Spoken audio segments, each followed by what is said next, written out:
yapili yakaterwa mwanaume waimene business raide jamani wakaterwa mwanaume waitu katanga kuerenga pipe waitu watumwa wachuya ma revelation alikuya patia shino wakukotia wakaterwa mwanaume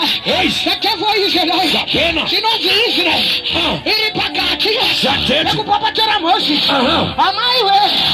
pasa shebi washipopota